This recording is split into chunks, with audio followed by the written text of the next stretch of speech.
Next up, we have the wire-wrapped studs.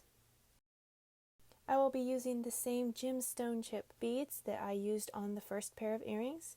Depending on if you choose gemstone beads like this or a round bead, it will change how you wrap the wire a little bit later in the video. We will be using the same wire, 20 gauge in silver, a file, and we will be using the wire cutters, wire straighteners, and the flat nose pliers. As usual, we will be starting off by smoothing out the wire with the wire straighteners. Next, we are going to file the end, as this is going to become the post of our earring. With the end smooth, we will add our bead. We're going to slide the bead on down the wire so that it's out of the way so we can create the post of the earring. The length of a post earring is usually about 3/8 to 1/2 inch long, so I'm going to place it in the pliers at that length and bend it over, creating a 90-degree turn. Side note, if you are not using a gemstone bead, you will not need to create this 90-degree turn in your wire, so take that into account when creating the post of your earring.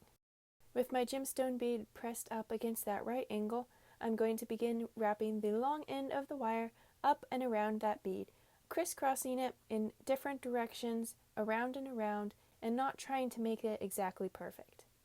How many times you wrap the wire around is up to you, but I did approximately 3 times. Once you have decided that you are done wrapping the bead, we'll bring that long end around and then cut it in a place where we can tuck the end of it next to another one of the wires.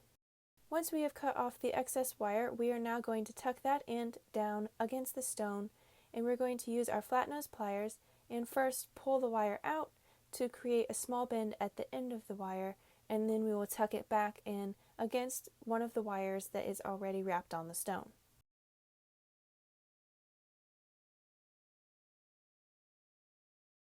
Using our fingers and the pliers, we want to make sure that end of the wire is tucked as tightly as possible against the bead. Lastly, I'm going to bend the post of the earring straight out the back of the bead. And you will only be doing this if you are using the gemstone type of bead and not a round one.